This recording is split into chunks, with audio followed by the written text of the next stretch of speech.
Bukan sekarang ini tabarruk ala orang-orang awam, Keberkahan gitu Ustaz. keberkahan digunakan untuk supaya nanti buka tokonya berkah. Dibuka dengan ila hadratin Nabil Mustafa Al-Fatihah. Baik. Supaya sekarang ini perjalanannya berkah Al-Fatihah, supaya pertemuannya berkah Al-Fatihah, supaya ini Al-Fatihah. Ini yang dipersoalkan, yaitu apa? Tata cara. Tata cara. Karena penting sekali ya. Ya Ustaz. Para ulama selalu ya, ketika kita itu bicara masalah agama adalah syariat. Syariat itu ibarat SOP-nya satu kerja duniawi. Betul, Ustaz. Dan SOP-nya syariah itu ada 6. Masya Allah. Segala sesuatu ibadah yang kita lakukan harus masuk ke dalil di antara salah satu 6 tersebut. Satu, jenis ibadah. Baik. Yaitu membaca Al-Fatihah. Baca Al-Fatihah, umpamanya. jenisnya. Jenis ibadah, sholat umpamanya, istisqa. Ya. Jenis ibadah, sumpah. Jenis ibadah mungkin nazar. Baik. Ya. Kok tiba-tiba ada orang yang tahu-tahu nazar dengan cara berjemur 3 hari berturut-turut di terik matahari. Jenis ibadah mana dalilnya? Kalau tidak ada, stop. Ya, nunggu dalil. Kemudian yang keduanya adalah yaitu al-qadar, yaitu takaran. Jumlah daripada ibadah. Baik. Sekarang kenapa sholat duhur 4 dan yang lainnya. Yang ketiganya adalah sebab. Sebab yang melatar belakangi kita melakukan ibadah. Contoh, kenapa sekarang ini saya puasa tanggal 10 Muharram? Karena Asyura sebabnya. Ada orang tiba-tiba, antum kenapa sekarang puasa hari Selasa? Oh iya mas, ini hari lahir saya. Kira-kira ada nggak dalil? Jenisnya baik Ustaz, puasa. Lebih hari lahir. Tapi sebabnya yang melatar belakangi nggak ada dalil, maka stop. Nah, yang keempat adalah tata caranya. Ya, udahlah, yang penting saya sujud aja, ruku aja, baca Fatihah terserah, mau teriak-teriak, mau sekarang pakai speaker. Oh, nggak bisa. Ud'u rabbakum tadarruan wa khufyah. Gitu. Runut Ustaz ya. Iya, dan juga zikir, dan puncak daripada zikir adalah Al-Quran. Ketika Rasulullah mendapati seorang sahabat yang membaca zikir saat safar keras-keras, ditegur juga. Ditegur. Inilah bentuk welas asih seorang guru kepada murid yang menginginkan kebaikan penuh dengan keikhlasan. Ketika mendapati seorang sahabat saat sekarang menanjak Allahu Akbar, saat turun subhanallah, Rasulullah menegur, irbi'u ala anfusikum, sayangi diri kamu. Innakum la tad'una asamman wala ghaiba. Kamu tidak berdoa kepada zat yang maha tuli lagi ghaib. Walakinnakum tad'una sami'an qariba. Akan tetapi kamu berdoa kepada zat yang maha mendengar lagi dekat. Masya Allah. Itu cara. Sama Nabi masih ditegur tadi ya? Iya. Terus kemudian yang kelimanya adalah kaitannya dengan tempat tawaf. Meskipun tawafnya bagus, khusyuk, ternyata kelilingnya di mall. Ya nggak sah. Tuh, ngelilingin rumah. Bahkan ada yang ngelilingin gunung Tangkuban Perahu. Nggak sah. Karena tawaf itu ibadah tempatnya hanya satu, yaitu di mana? Di Ka'bah. I'tikaf tempatnya di masjid. Nah, yang keenam adalah waktu. Ramadan. Meskipun kita Masya Allah syarat rukunnya puasa Ramadan sudah kita penuhi, bahkan adab-adab sunnahnya, ternyata di bulan Syawal. Itu. Bukan qadha ya, puasa Syawal. Masya Allah. Dan kenapa puasa di Syawal? 6 hari, kenapa enggak 9 hari? Ini semuanya adalah ibarat kerja itu SOP. Tinggal ikutin. Ketika kita keluar dari SOP gimana? Berantakan. Begitu juga di dalam masalah beragama. Termasuk beribadah, termasuk membaca surat yang paling sakral yang dikatakan oleh Rasulullah SAW, a'zamu suratin fil Quran, yaitu As-Sab'ul Mathani wal Qur'anul Azim. Betul. Berarti Ustaz, Masya Allah, sangat menarik, luar biasa.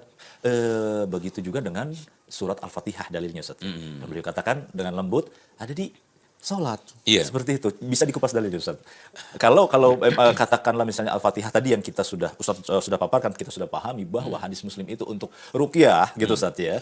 Untuk pengobatan gitu Ustaz ya. Biar sembuh, bukan SOP-nya untuk keberkahan. Nah, kalau Al-Fatihah intinya Fatihah itu yang dalam sholat. Di dalam hadis-hadis Rasulullah hanya untuk 3. Baik Ustaz. Pertama untuk sholat, bahkan rukun inti daripada sholat, makanya nama lain daripada suratul Fatihah adalah sholat.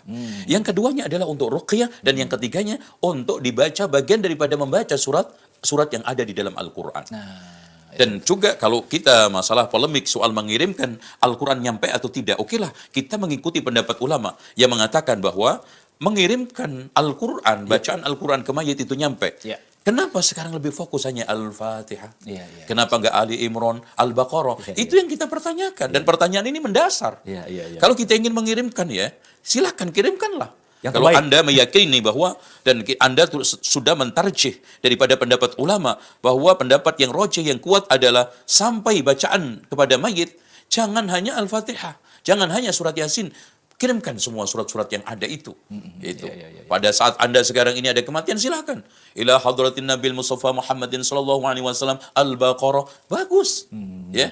Ya. Itu. Jadi sampai saja insya Allah. Iya, Insya Allah gitu ya. loh. Itu Bukan hanya pada hari-hari tertentu, suratnya itu juga, Iya. dibaca sambil merem, oke. Ya itulah yang sekarang ini kita terjebak kepada suatu tradisi akhirnya. Bukan sekarang menjalankan syariat. Nah ini, Gitu. betul Ustaz, Masya Allah, luar biasa. Berarti memang kan sangat populer Ustaz ya, di negeri kita ini juga, kebanyakan ya, di negeri-negeri kaum muslimin, bahwa membaca Al-Fatihah, ini bukan hanya di Indonesia, tapi beliau juga kutip, bahkan di Saudi, gitu loh Ustaz ya. Ketika habis tunangan, kata beliau, baca Al-Fatihah, gitu kan, terus diusap ke wajah, ke tubuh, ke punggung, gitu kan. Ini mana dalilnya? Kan beliau juga menegur juga gitu. Gitu loh Ustaz ya. Kalau nggak sekalian mandi aja, kata beliau kan. Nah, pertanyaannya begini Ustaz, maksudnya, kenapa lebih populer daripada surat-surat lain? Ini sejarah atau ada dasarnya dari mana Ustaz? Sebetulnya adalah adat kebiasaan dari mulut ke mulut, ditukar, kemudian bertransformasi kepada pelaksanaan, yang akhirnya menjadi adat itu saja. Kalau kita membahas asal-usulnya, sama seperti asal-usul gelar Wahabi kan begitu. Dari mulut ke mulut, menyebar, akhirnya dijadikan seakan-akan itu nyata. Itu sama. Padahal Wahabi mah tahun 400-an sana gitu Ustaz ya. Yang diklaim yang 1511 gitu kan Ustaz. Nah, yang selanjutnya begini Ustaz. Kalau tadi sudah dari tradisi, budaya. Nah, ada gak kemungkinan Ustaz, dalilnya kan katanya kita umat Islam, Tuhannya sama, Qur'annya sama, terus juga hadisnya sama. Apakah ada salah pemahaman atau kurang tepat pemahaman sehingga sampai ke jamaah itu juga jadinya begitu? Iya, emang masalahnya soal salah faham memang. Murni salah faham. Makanya Imam Syafi'i mengingatkan hal ini, kam min aibin qawlan sahihan fa'afatuhu minal fahmi saqim. Berapa banyak orang yang salah faham asal muasalnya. Berapa banyak orang yang mencacat, mencela, tidak menerima ucapan yang baik, asal muasalnya yang keladinya adalah salah paham. Salah paham dalam memahami dalil ya. Iya. Ya, contoh aja sekarang Khawarij itu menjadi sesat. Itu kan bukan karena dalilnya. Seperti yang ditegaskan oleh Syekhul Islam Ibnu Taimiyah, akibat salah konklusi terhadap suatu ayat inil hukmu illa lillah. Betul Ustaz, betul ya. Makanya disinilah pemahaman al-fahwa wa ma udliya ilaika dipesankan kepada siapa? Kepada dipesankan Umar bin Khattab kepada gubernur-gubernurnya. Al-fahma, pemahaman. Wa ma udliya ilaika, apa saja yang sekarang ini ditanyakan, disampaikan, al-fahma. Makanya di sini ketika kita memahami satu nas Al-Quran dan Sunnah, maka yang paling selamat adalah pemahaman yang sudah dijamin baik, final, dan orang-orang yang memahaminya sudah dijamin surga, yaitu pemahaman Rasulullah dan sahabat serta tabi'un yang telah dinas oleh Rasulullah SAW, khairun nasi qarni summal ladzina yalunahum summal ladzina yalunahum. Masya Allah, luar biasa. Jadi inti pemahaman ya Ustaz ya. Jadi dalil disesuaikan untuk apa, begitu ya Ustaz ya. Iya, nanti makanya Imam Ibnu Qayyim di dalam kitabnya Syifaul Alil, tidaklah ada satu ahli bid'ah yang menjadikan Al-Quran dan Sunnah menjadi dalil, melainkan hanya untuk memperalat di dalam rangka membenarkan kebid'ahannya. Itu contoh kayak Khawarij tadi Ustaz ya. Untuk menjustifikasi saja. Masya Allah. Nah Ustaz, 2 poin terakhir nih Ustaz. Berarti intinya kan kesimpulannya kalau nggak sesuai SOP bid'ah begitu Ustaz ya. Nggak sesuai dengan cara Nabi bid'ah. Ini sayangnya ulama, sayangnya Nabi kepada umatnya gitu kan Ustaz. Contoh Ustaz tadi sampaikan ya, banyak contoh Ustaz. Itu bagian daripada laqad ja'akum rasulun min anfusikum azizun 'alaihi ma 'anittum harisun bil mu'minina raufur rahim, adalah menjelaskan apa saja kebaikan yang itu memasukkan seorang umatnya ke surga dijelaskan, dan apa saja keburukan yang memasukkan umatnya ke neraka dijelaskan, sebagaimana telah diterangkan oleh Rasulullah di dalam hadis Muslim. Betul. Oleh karena itu Rasulullah Shallallahu Alaihi Wasallam menjadikan penting bahwa perkara bid'ah ini sangat mengganggu agama, di mana Rasulullah mengatakan man amila di dalam lafadznya Muslim dan lafadznya Bukhari, man ahdasa fi amrina hadza ma laysa minhu fa waraddun, tertulah karena bisa mencederai, bisa mengalihkan, di mana orang nanti akan sibuk dengan ajaran yang palsu, meninggalkan ajaran yang murni. Seperti seorang dokter sekarang. Kalau sekarang ngasih resepnya udah bagus, tapi obatnya palsu gimana? Meninggal.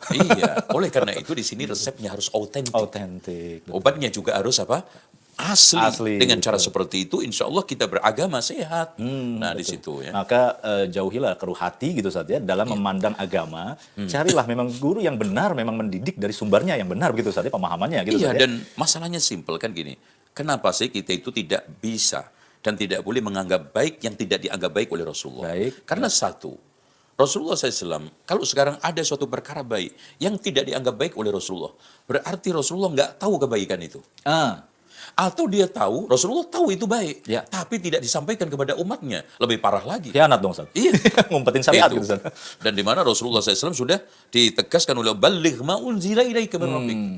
Suruh menyampaikan. Sampaikan. Terus kalau memang Rasulullah SAW nggak tahu, atau tahu, ya. tapi Rasulullah SAW menyembunyikan, apalagi. Aduh, Masya Allah. Atau Ngumpetin Rasulullah tadi ya. tahu tidak menyembunyikan, tapi Rasulullah tidak suka kepada kebaikan tersebut. Wah, lebih parah lagi. Atau Rasulullah SAW tahu, ya, Rasulullah SAW suka kebaikan itu, Ya. tapi Rasulullah SAW nggak sempat melakukan. Bahaya juga. Nggak ada dalil itu dong, Ustaz.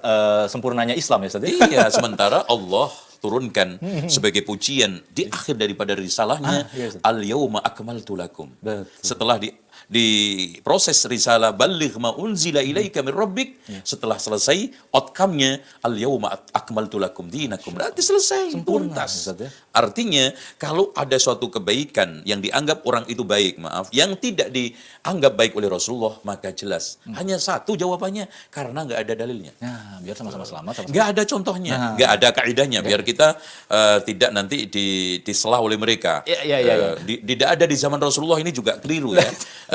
Tidak ada zaman Rasulullah bid'ah. Nah, itu nggak benar juga. Ya. Tidak ada di zaman Rasulullah itu, kita harus lebih jelaskan. Tidak ada dalilnya kah? Tidak ada contohnya kah? Atau tidak ada kaidahnya? Nah, Gitu. nah, Kalau betul. tiga-tiganya itu nggak ada, maka masuk kepada satu peringatan Rasulullah SAW, fa inna kulla muhdatsatin bid'ah. Baik. Gitu, ya. Berarti yang terakhir ini, Ustaz, masuk yang tadi Ustaz ucapkan, yang poin Iya. terakhir, kaidah. Kan di dalam Islam katanya ada kaidah muqayyad sama mutlaqah, Ustaz. Oke, ya. Memang kita tidak ingkari zikir itu ada zikir yang muqayyad, Iya, Ustaz. ada zikir yang mutlak. Iya. Tapi di sini kan muqayyad, Al-Fatihah. Taati ini adalah Al-Fatihah. Zikir doa yang mutlak itu tidak terikat oleh waktu dan tempat, keadaan, jumlah, dan juga teksnya. Teksnya, ya. Artinya bisa di mana saja, kapan saja, dalam keadaan apa saja, teksnya apa saja yang penting sesuai dengan Al-Quran dan Sunnah. Kecuali di dua tempat, di toilet sama berhubungan suami istri. Oke. Ya, itu zikir mutlak. Ya. Umpamanya, ya Allah, saya berikanlah tahun ini bisa beli mobil, ya Allah. Boleh nggak berdoa seperti itu? Boleh. Teksnya mana? Dalilnya mana? Nggak ada di Quran Sunnah. Tetapi itu secara umum adalah baik. Gitu. Berarti pendudukannya, Ustaz, ya. Iya. Lagi-lagi Nah, pendudukannya, sekarang Ustaz. yang jadi masalah kan Al-Fatihah membacanya kan ini muqayyad. Kadang malah mereka yang sendiri menjadikan muqayyad, dikait-kaitkan dengan pengiriman arwah, dikait-kaitkan dengan pembukaan satu majelis, dikait-kaitkan dengan pembukaan toko, macam-macam. Iya. Mereka sendiri kan yang memberikan bahwa itu keadaannya jelas muqayyad. Kalau kita muqayyad, maka harus terikat oleh dalil dalam seluruh sisi 6 tadi. Iya, itu konsekuensi kita cinta, ya, Ustaz, ya. Jenisnya, sebabnya, kadarnya, tata caranya, waktunya dan tempatnya. Iya betul ya, Ustaz. Berarti yang tadi Ustaz sampaikan 6 poin dan juga tadi sikap kita kepada Rasulullah itu merupakan konsekuensi kita cinta kepada Rasulullah, Ustaz, ya. Iya, masalah. betul. Jadi artinya kalau dikaitkan Al-Fatihah saya baca kapanpun karena mutlaqah nggak tepat, Ustaz, ya. Iya, nggak nggak tepat bisa. ya, harus lagi kita cari dalil seperti itu Iya, ya. karena ini kaitannya jelas kok surat Al-Fatihah. Kita bukan sedang sekarang ini berbicara masalah doa-doa umum. Iya. Ya teksnya umum. Gitu. Iya. Ya. Baik, Ustaz, Masya Allah luar biasa. Terakhir seperti biasa, Ustaz, dari diskusi kita, Ustaz. Ya, mungkin Ustaz bisa komentari satu pernyataan dulu, Ustaz, ya. Sebelum yang kedua ini, ada pernyataan Syekhul Islam Ibnu Taimiyah bahwa Ahlus Sunnah paling cinta pada manusia, Ustaz, ya. Iya. Nah, itu maknanya apa? Terus yang kedua, silakan Ustaz, bagaimana terkait nilai-nilai wasatiyah yang kita harus gali hikmahnya, Ustaz. Silakan, Baik, Ustaz. kalau kita itu sebagai ahli sunnah, Baik, memang seperti yang dikatakan oleh beliau bahwa ahlu sunnati arham bil khalqi. Tapi juga a'lam bil haqqi. Ini dia, betul. Lebih sayang kepada makhluk dan lebih tahu terhadap kebenaran. Nah, soal kita cinta kepada Rasulullah SAW, ya, meskipun hadisnya ini adalah secara sanad dhaif, tapi maknanya adalah sahih. Man ahya sunnati faqad ahabbani. Tanda cinta kita kepada Allah kan, qul in kuntum tuhibbunallaha fattabi'uni, ittiba. Baik. Jadi tanda cinta kepada Allah dan Rasulnya itu pada akhirnya adalah pertama adalah peneguhan syariat dan sunnah. Nah, itu dia nomor satu. Oleh karena itu di sini ketika kita itu mengaku cinta atau amalan itu dicintai oleh Allah kan gitu kan? Ya. Rasulullah SAW. Jadi kalau kita sekarang bertanya, kira-kira tanda kita cinta kepada Allah dan Rasulnya apa? Simple.